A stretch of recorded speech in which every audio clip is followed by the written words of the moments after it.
Hey guys, welcome back. So I did record this video yesterday, and of course the app didn't work again, so I was a little frustrated, but I do find it like somewhat of encouragement just because I feel like if it was like too easy, like to read the Bible and record these videos every day, and I didn't have any obstacles, then I feel like it wouldn't feel as good when I am having trouble uploading and then I finally get it to work and I'm like, okay, cool, like I did this. Like I'm doing this, I'm doing this for a reason. And I don't know, it's just kind of nice sometimes. But then sometimes I record a video and then it doesn't save and I get like frustrated in the moment. But anyways, so I went to church today and it's so crazy. The other day I was having trouble uploading a certain video. I had tried like for 3 days and I finally got it uploaded. Well, those exact chapters were the chapters that the sermon was about today at church. And I was like, wow, that's so crazy. Like, what a coincidence, right? I mean, obviously not. I mean, I was probably, God, I don't know what he was trying to tell me, but I don't know. I just thought it was super interesting that I thought I'd share. But so when, like yesterday, when the video doesn't work, I try to remember that, there could be a reason. Maybe God wants me to reread those chapters, or maybe this is a test, or, just whatever. So I try not to get too upset. So here I am making the video again, hoping it saves today. So let's get started because today's chapters are a little bit longer than normal. So let's get going. Then David said to Abigail, "Blessed is the Lord God of Israel, who sent you this day to meet me. And blessed is your advice, and blessed are you, because you have kept me this day from coming to bloodshed and from avenging myself with my own hand. For indeed, as the Lord God of Israel lives, who has kept me back from hurting you, unless you had hurried and come to meet me, surely by morning light no males would have been left to Nabal." So David received from her hand what she had brought him, and said to her, "Go up in peace to your house. See, I have heeded your voice and respected your person." Now Abigail went to Nabal, and there he was, holding a feast in his house, like the feast of a king. And Nabal's heart was merry within him, for he was very drunk. Therefore she told him nothing, little or much, until morning light. So it was in the morning, when the wine had gone from Nabal, and his wife had told him these things, that his heart died within him, and he became like a stone.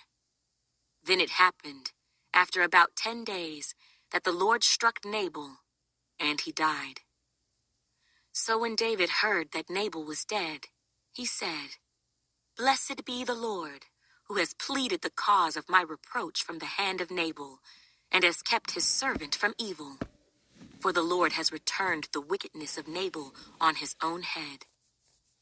And David sent and proposed to Abigail to take her as his wife.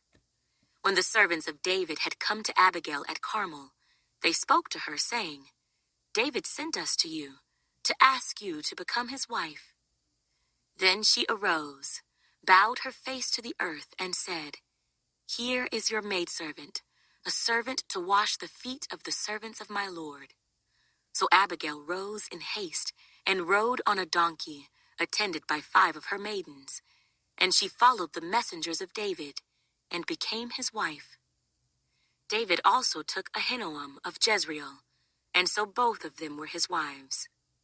But Saul had given Michal, his daughter, David's wife, to Paltai, the son of Laish, who was from Galim. Now the Ziphites came to Saul at Gibeah, saying, "Is David not hiding in the hill of Hachilah, opposite Jeshimon?"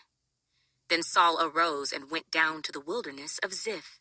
having 3,000 chosen men of Israel with him to seek David in the wilderness of Ziph. And Saul encamped in the hill of Hachilah, which is opposite Jeshimon, by the road. But David stayed in the wilderness, and he saw that Saul came after him into the wilderness. David therefore sent out spies, and understood that Saul had indeed come. So David arose and came to the place where Saul had encamped. And David saw the place where Saul lay, and Abner, the son of Ner, the commander of his army. Now Saul lay within the camp, with the people encamped all around him. Then David answered and said to Ahimelech the Hittite, and to Abishai, the son of Zeruiah, brother of Joab, saying, Who will go down with me to Saul in the camp? And Abishai said, I will go down with you. So David and Abishai came to the people by night, and there Saul lay sleeping within the camp, with his spear stuck in the ground by his head. And Abner and the people lay all around him. Then Abishai said to David, God has delivered your enemy into your hand this day. Now therefore, please, let me strike him at once with the spear, right to the earth, and I will not have to strike him a second time. But David said to Abishai, Do not destroy him, for who can stretch out his hand against the Lord's anointed and be guiltless? David said furthermore, As the Lord lives, the Lord shall strike him, or his day shall come to die, or he shall go out to battle and perish. The Lord forbid that I should stretch out my hand against the Lord's anointed. But please, take now the spear and the jug of water that are by his head, and let us go. So David took the spear and the jug of water by Saul's head, and they got away. And no man saw or knew it or awoke, for they were all asleep, because a deep sleep from the Lord had fallen on them. Now David went over to the other side, and stood on the top of a hill afar off, a great distance being between them. And David called out to the people and to Abner the son of Ner, saying, Do you not answer, Abner? Then Abner answered and said, Who are you, calling out to the king? So David said to Abner, Are you not a man? And who is like you in Israel? Why then have you not guarded your lord the king? For one of the people came in to destroy your lord the king. This thing that you have done is not good. As the Lord lives, you deserve to die, because you have not guarded your master, the Lord's anointed. And now, see where the king's spear is, and the jug of water that was by his head. Then Saul knew David's voice and said, Is that your voice, my son David? David said, It is my voice, my lord, O king. And he said, Why does my lord thus pursue his servant? For what have I done, or what evil is in my hand? Now therefore, please, let my lord the king hear the words of his servant. If the Lord has stirred you up against me, let him accept an offering. But if it is the children of men, may they be cursed before the Lord, for they have driven me out this day from sharing in the inheritance of the Lord, saying, Go, serve other gods. So now, do not let my blood fall to the earth before the face of the Lord, for the king of Israel has come out to seek a flea, as when one hunts a partridge in the mountains. Then Saul said, I have sinned. Return, my son David, for I will harm you no more, because my life was precious in your eyes this day. Indeed, I have played the fool and erred exceedingly. And David answered and said, Here is the king's spear. Let one of the young men come over and get it. May the Lord repay every man for his righteousness and his faithfulness. For the Lord delivered you into my hand today, but I would not stretch out my hand against the Lord's anointed. And indeed, as your life was valued much this day in my eyes, so let my life be valued much in the eyes of the Lord, and let him deliver me out of all tribulation. Then Saul said to David, May you be blessed, my son David. You shall both do great things and also still prevail." So David went on his way, and Saul returned to his place. And David said in his heart, "Now I shall perish some day by the hand of Saul.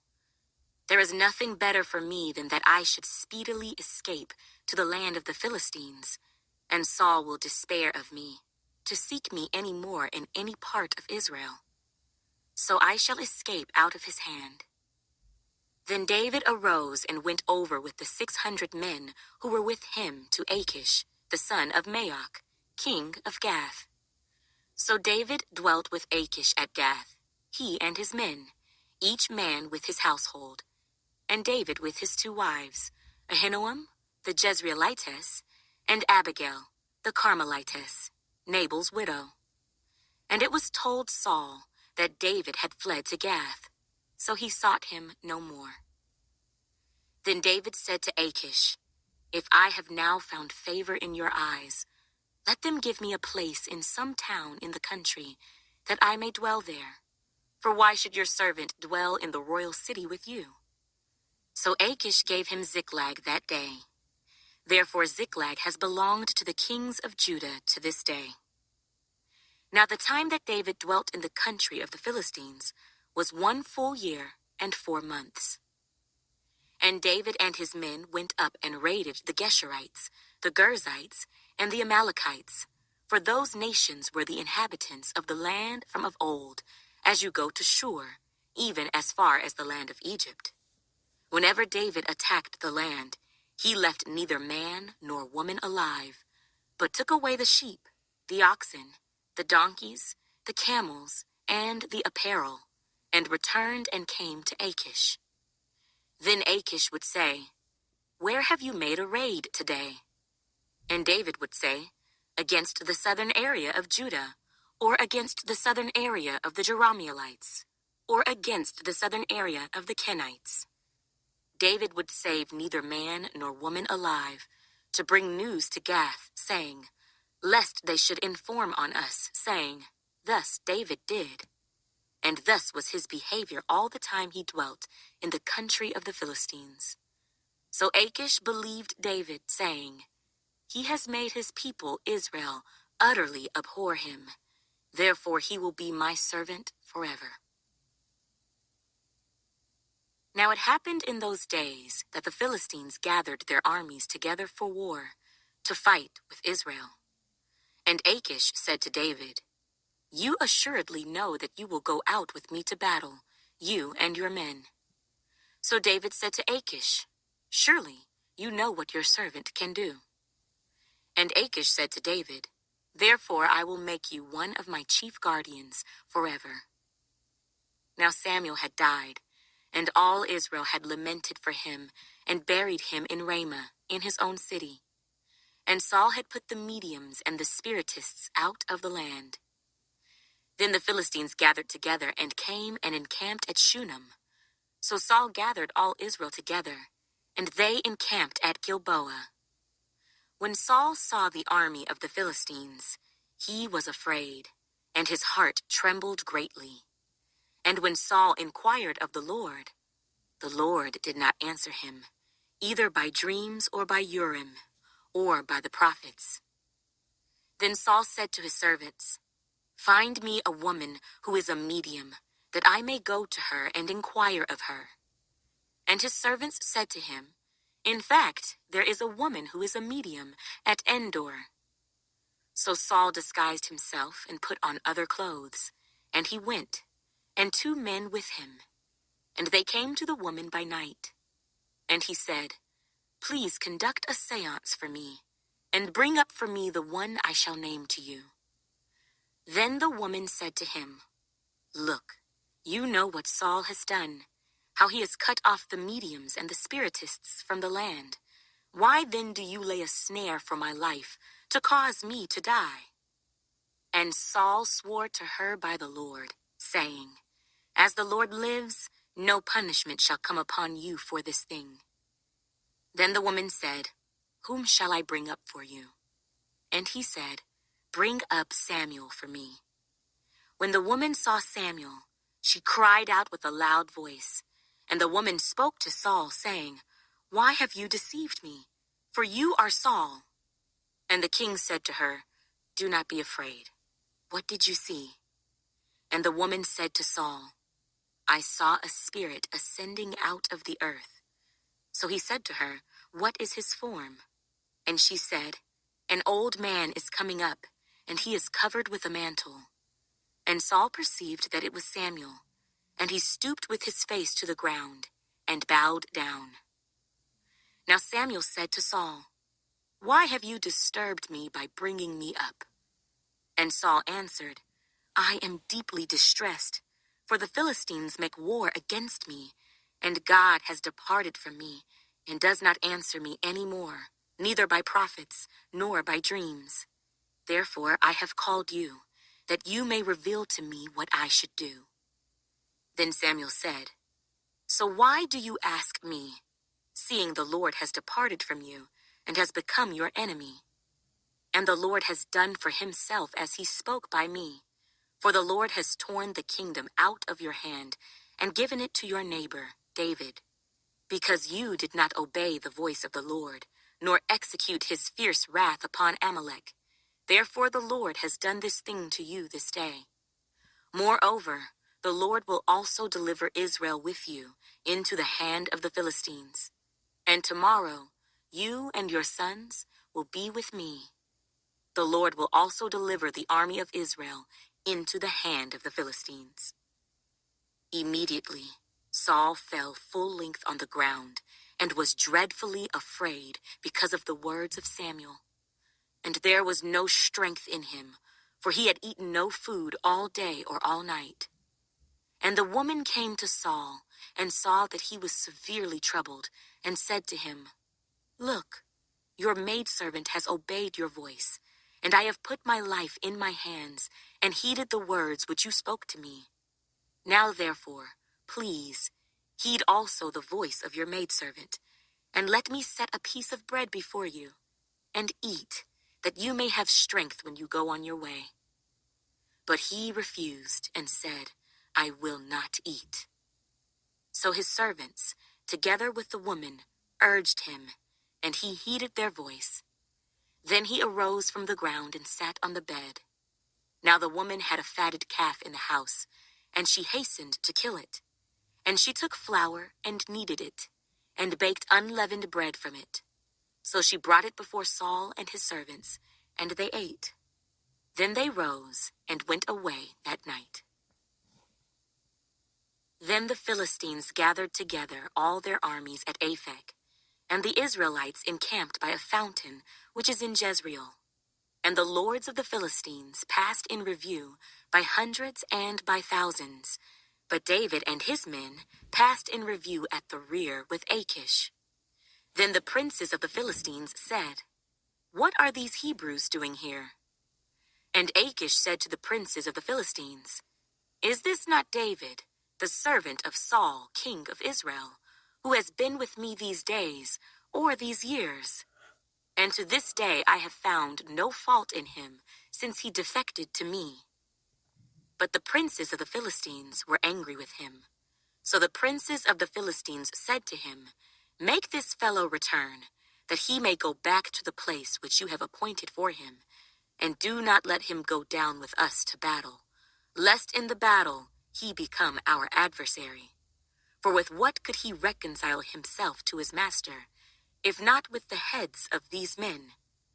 Is this not David, of whom they sang to one another in dances, saying, 'Saul has slain his thousands, and David his 10,000s?'"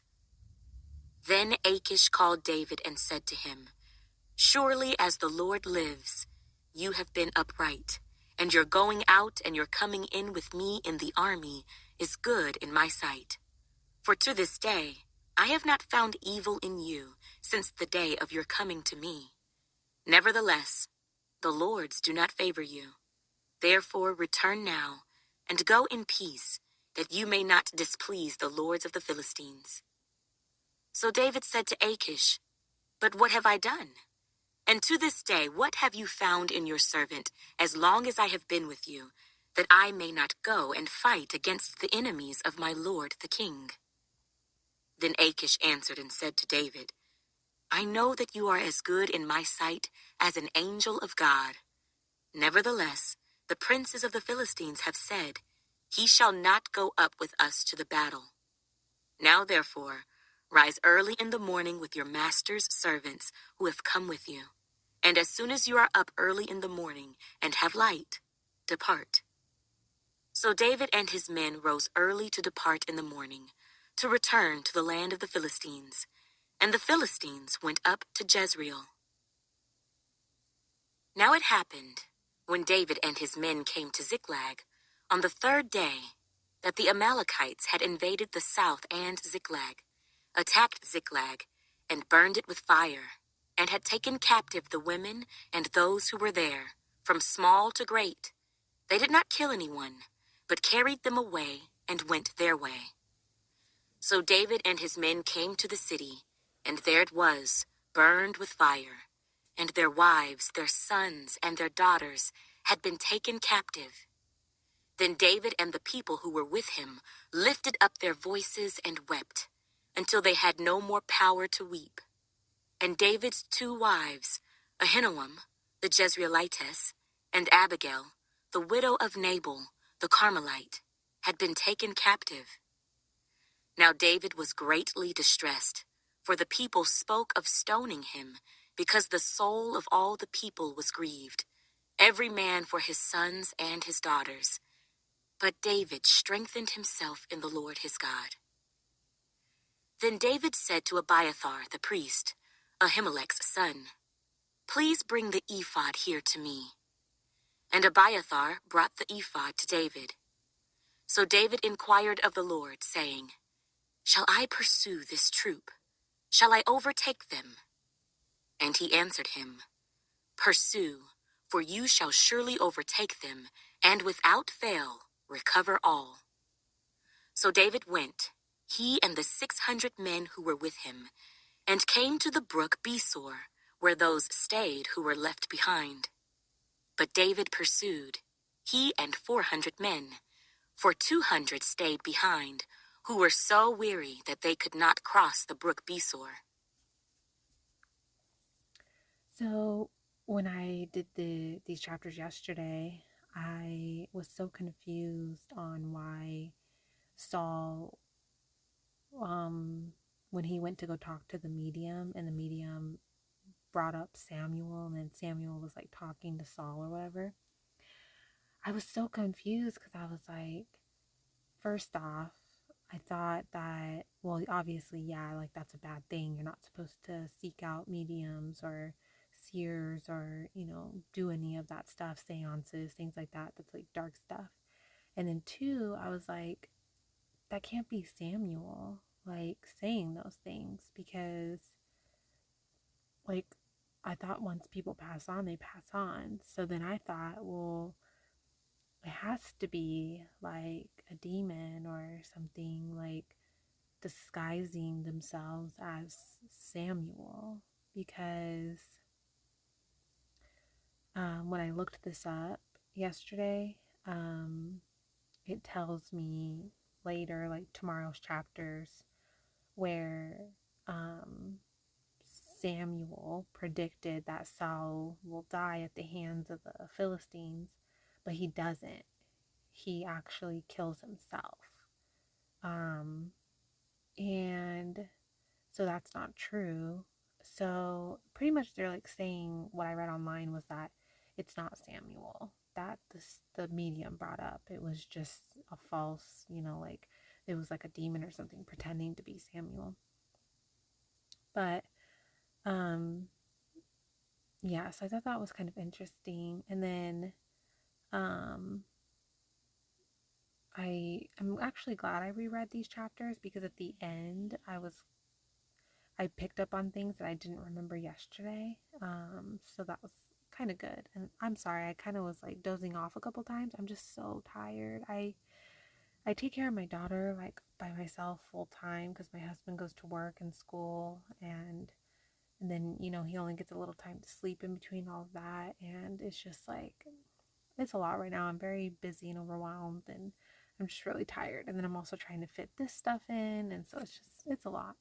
But I'm not giving up. So I will see you guys for tomorrow's chapters. We're finishing off First Samuel, and then we're actually starting on Second Samuel. So that's super exciting. We're chugging along. So please join me. See you guys tomorrow. Bye.